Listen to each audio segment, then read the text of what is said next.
کراچی کے علاقے district municipal corporation کے دفاتر میں ملازمین اور افسران کو ویریفیکیشن کے نام پر تنگ کرنے کے خلاف ڈی ایم سی سینٹرل کے چاروں زون میں قلم چھوڑ ہڑتال کی گئی اور ملازمین اور افسران اپنے اپنے دفاتر کے باہر سڑکوں پر آ کر احتجاج کیا۔ اس موقع پر ممبر قومی اسمبلی اسامہ قادری، ممبر صوبائی اسمبلی عباس جعفری اور وسیم قریشی کے علاوہ ایم کیو ایم کے دیگر عہدیداران بھی اس مظاہرے میں موجود تھے۔ ڈی ایم سی سینٹرل کے اس احتجاجی مظاہرے میں مطالبہ کیا گیا کہ وفاقی اور صوبائی حکومتوں کی جانب سے گزشتہ 2 سالوں کے دوران تنخواہوں میں اضافہ کیا گیا، لیکن ڈسٹرکٹ سینٹرل کے ملازمین اور افسران کی تنخواہوں میں اب تک اضافہ نہیں کیا گیا۔ واضح رہے کہ ڈی ایم سی سینٹرل کے new Karachi zone, north norms آباد زون، لیاقت آباد زون اور گلبرگ زون کے چاروں زونوں کے ملازمین کی تعداد 7,000 سے زائد بتائی جاتی ہے، جبکہ گریڈ 16 سے اور گریڈ 18 تک کے افسران کی تعداد 253 کے قریب بتائی جاتی ہے۔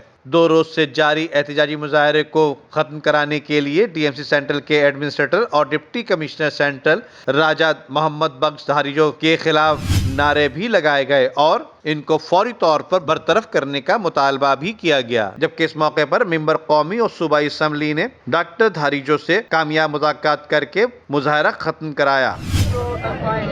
کل سے ہم نے ساری گزارش کی ہے کہ جن کی تنخواہیں نہیں رہتی ہیں تو ہم سب کی تنخواہیں کل ریلیز کر دی تھی ہم لوگوں نے، تو باقی جو پینشن کے جتنے بھی ہم نے وہ بھی سارے فائل آپ کی ٹرین سے بھجوا دیے۔ پورے ملک کو پالنے والا شہر کراچی آج اس کے محنت کش اپنی خون پسینے کی کمائی کی وصولی کرنے کے لیے سڑکوں پر آ گئے۔ Nadeem Siddiqui, metro 7 city news, Karachi.